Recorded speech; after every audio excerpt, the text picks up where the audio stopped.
Good morning again mga mommies. We are here again sa munting kusina natin.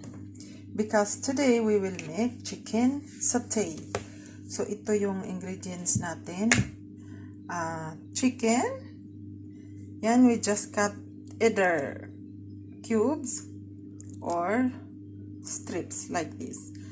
Then we will add also salt, coriander powder, then chicken spices, garlic powder. We add also a little bit of turmeric. Then we put also ketchup and yogurt. By the way, you can use also honey instead of ketchup to give more, to enhance the taste of our chicken satay. So, pag halo-halo, we just mix together this yogurt and ketchup, then those spices. Very easy and simple. Then little turmeric powder. Then salt. Just mix together. So, here go mga mami, yung mixture ng ano natin, chicken satay. Ayan. Pwede rin kayo gagamit ng fresh garlic with, but you have to blend, you have to blend in the blender just to, so that you can get the like paste, garlic paste. Blend in the blender together with the other ingredients like ketchup or honey with yogurt. Then marinate this for at least 2 hours, mga mami. So, we will marinate this chicken satay. So, now guys, na-marinate na yung chicken satay natin.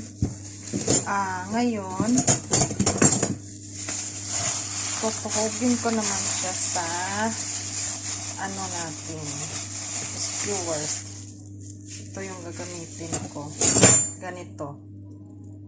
Pwede rin bamboo gagamitin, Pero sa akin, ito, bakal. Ayan.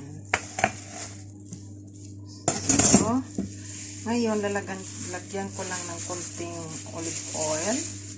Itong chicken.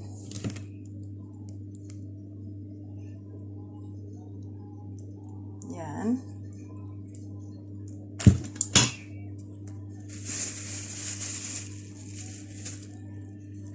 Tapos, we just mix. Simply mix. So, ayan guys. Katapos nang nilagyan ko ng konting olive oil. So, ayan na yan, no, mga guys. Ito na. So, ready na ito. I-oven natin. Yan. Pwede rin iihaw. Ayan. So, mag-preheat lang ako ng oven bago ko to ilagay.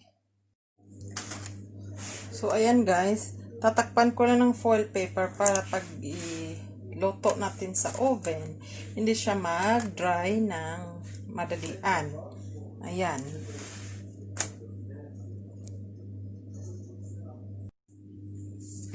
So, ito na mga mommies, yung chicken satay natin. Ayan. Luto na siya. Ayan. So, hope you mga guys, mga mommies, you like our chicken satay. Yan. Yan. So, please guys, like our YouTube channel. Please. Yan. Ang sarap nito guys. Ayan. Yan. Breast ang lambot. Yan. So, thank you for your time for watching my YouTube channel. Please. Thank you. Bye-bye.